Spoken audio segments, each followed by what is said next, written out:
Բարև ձեզ Սիմոնյան Post YouTube-յան ալիքի հարգելի հետևորդներ, իմ զրուցակիցը այսօր Հայաստանի Հանրապետական Կուսակցության երիտասարդական կազմակերպության մշակույթի հանձնաժողովի ղեկավար Անահիտ Ալեքսանյանն է, մասնագիտությամբ իրավաբան, մինչև մեր զրույցը սկսելը պետք է խնդրեմ, որ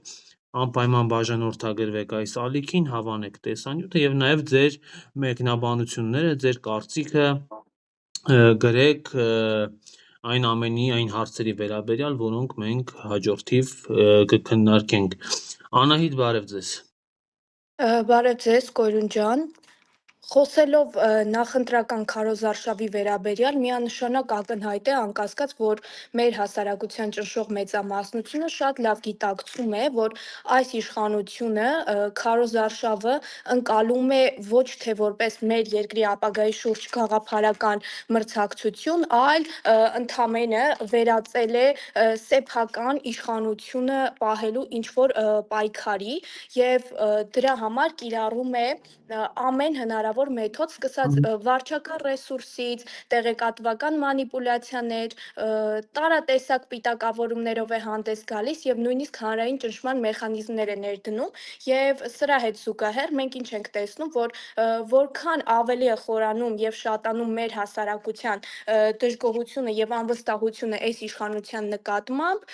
այնքան անգամ նրանք ավելի ագրեսիվ ու անհանդուրժող դիրքերով են հանդես գալիս եւ նրանց խոսույթները դառնում են ավելի տագնապալի,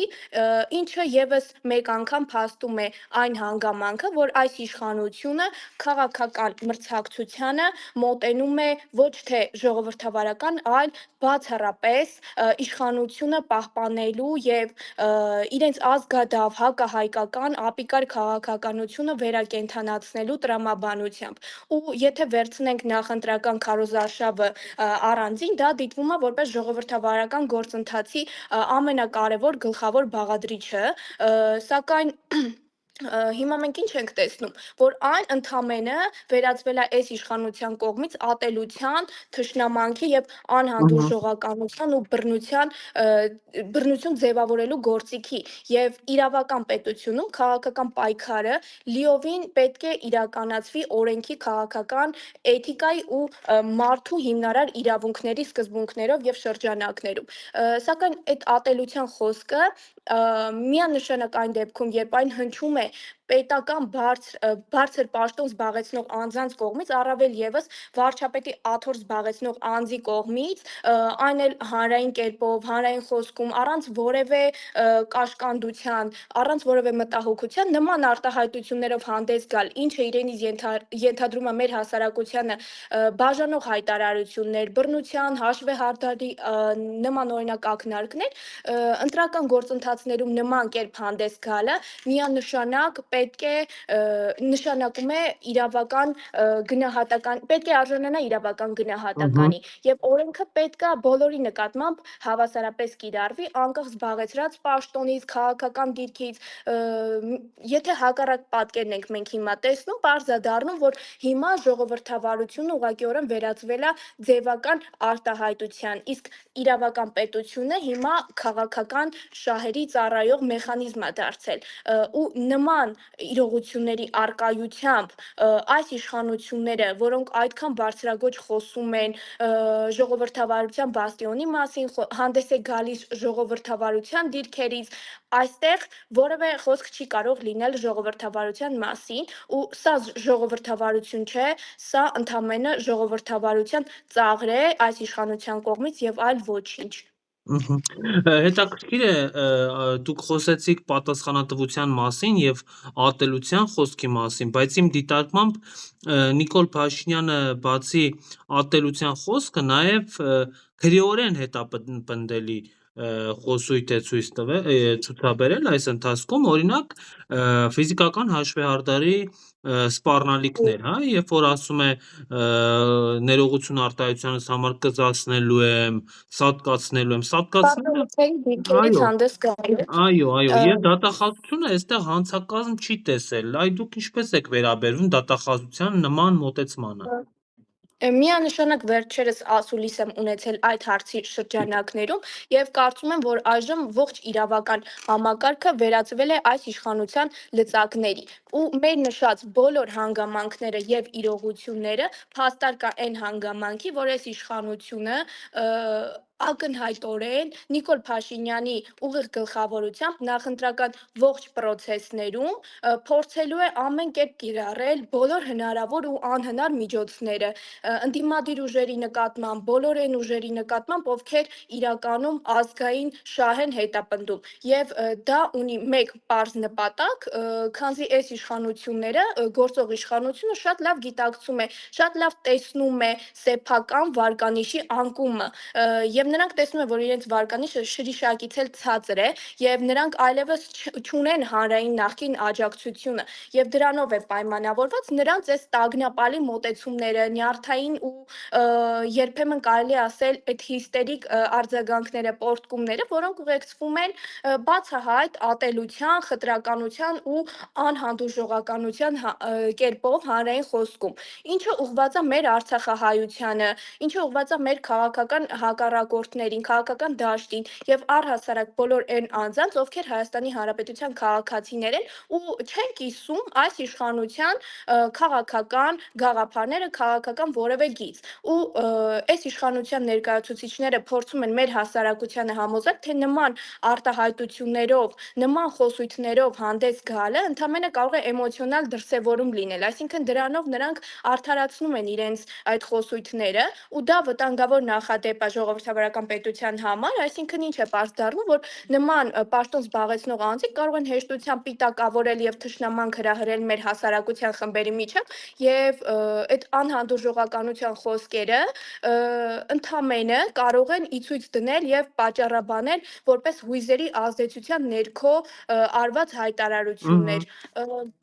միանշանակ իրավական պետությունում, ինչպիսին է մեր Հայաստանի Հանրապետությունը, էմոցիոնալ լինելը լիովին չի կարող եւ չպետք է իրենից արդարացում ենթադրի։ Առավել եւս այնպիսի խոսքերի համար, ինչը նպաստում է մեր հասարակության բևեռացմանը, քաղաքական հետապնդումների մթնոլորտի ձևավորմանը եւ առհասարակ մեր քաղաքացիների նկատմամբ թշնամանքի խոսքի եւ ատելության խոսքերի տարածմանը։ Եվ այստեղ հստակորեն ինչ է ակնհայտ, որ հիմա օրենքը չի գործում հավասարության սկզբունքով եւ երբ մի դեպքում նույն խոսքը կարող է դիտարկվել որպես իրավախախտում, մյուս պարագայում, եթե դա օրինակ հնչեցվել է իշխանական ներկայացուցչի կողմից, կարող է ընդամենը պարզաբանվել եւ արդարացվել էմոցիոնալ դրսևորման միջոցով, այսպիսով ինչա պարզ դառնում, որ ստեղծվում է անպատժելիության մթնոլորտ Հայաստանում եւ նման պարագայում անդադար իշխանությունները, որոնք շարունակաբար փորձում են Հայաստանը ներկայացնել որպես ժողովրդավարության, այսպես ասած, ամրոց, անընդհատ խոսում են ազատությունից, մարդու իրավունքների սկզբունքներից, ժողովրդավարական արժեքներից, սակայն իրական Հայաստանը լիովին այլ պատկեր է ցույց տալիս, որովհետև մենք մի իրավիճակ ենք տեսնում, որտեղ քաղաքացին կարա հայտնվի ճնշումների տակ, հետապնդումների եւ նույնիսկ կարող է կալանքի տակ հայտնվել ընդամենը քարոզարշավի ընթացքում քաղաքական հարց հղելու եւ բարձրացնելու համար, իշխանությանը քննադատելու կամ այլ կարծիք ունենալու համար եւ անգամ այն պարագայում, երբ նա այդ կարծիքը արտահայտել է առանց որևէ վախի դրսևորման։ Ու սա այն ժողովրդավարությունն է, որտեղ ոչ համակարծիք քաղաքացին կարա կորցնի իր աշխատանքը այն պարզ պատճառով, որ չի կիսում այս իշխանությունների քաղաքական գիծը, սա այն ժողովրդավարությունն է, որտեղ մարդու նկատմամբ սկսվում է ինչ-որ խտրականություն, երբ մարդը կարող է քարոզարշավում առանց որևէ վախի դրսևորման իր սեփական կարծիքը արտահայտել եւ իր անհատական կարծիքի համար կարող է պետական համակարգում ձևավորվել, այսպես ասած, խտրականություն եւ ձևավորված է վախի մթնոլորտ ու մարդը ստիպված է լռել սեփական աշխատանքը, սեփական անվտանգությունը եւ ազատությունը չկորցնելու պատճառով։ Եվ նաև վերջում կուզեմ ձեր գնահատականը լսել քարոզարշավի եւ քարոզչության միջոց բանակը դարձնելու դրվագի հետ կապված։ Գիտեք, երեք չէ առաջի օրը զորահանդես անցկացվեց, նույնիսկ կադրեր հրապարակեցին, որ այդ զորահանդեսին մասնակից զինծառայողները Նիկոլ Փաշինյանի քարոզչական սրտիկներից էին անում, ինչ դիտարկում ունեք, արդյոք բարոյական է եւ իրավական է քաղաքականապես չեզոքության պարտավորություն ունեցող զինված ուժերը նախընտրական քարոզչության մաս դարձնելը։ Ուրեմն երեք որ նշվում էր մեր առաջին հանրապետության տարեդարձը եւ անցկացված այդ ռազմական շքերթը բնականաբար յուրաքանչյուր հայ անձի համար, մարդու համար դա հպարտության եւ ազգային արժանապատվության, ինչպես եւ պետականության զգացողության կարևոր խորհրդանիշ է իրենից ենթադրում, անշուշտ, սակայն մենք պետք է ճիշտ ըմբռնենք այդ շքերթի կազմակերպման իրական եւ բուն համատեքստը, նպատակը, որը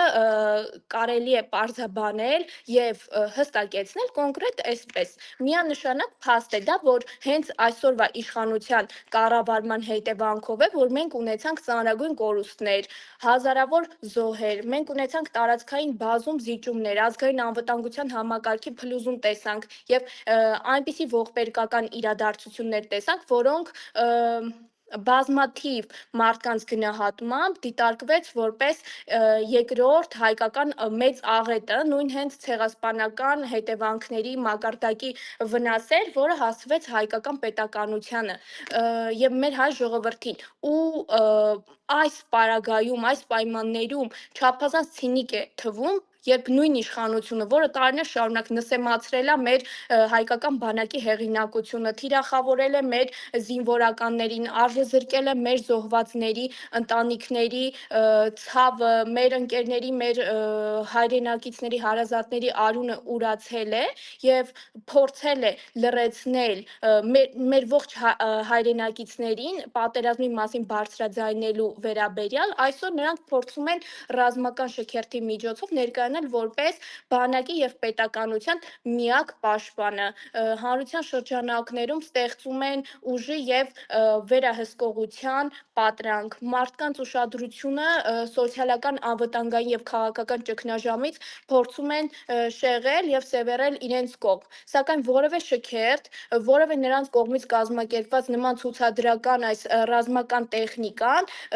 չի կարող ոչնչացնել ու ջնջել մեր հայ ազգի հիշողությունը այն իրականությունից, որի միջով անցել է Հայաստանի Հանրապետությունը վերջին տարիներին, վերջին շրջանում հենց այս իշխանությունների վարած քաղաքականության արդյունքում։ Շատ շնորհակալ եմ զրույցի համար, հետևենք Ես եմ պրոցեսներին, կարծում եմ շնորհակալ։ դեռ առիթներ կունենանք քննարկելու։ Շնորհակալություն։ Շնորհակալ եմ։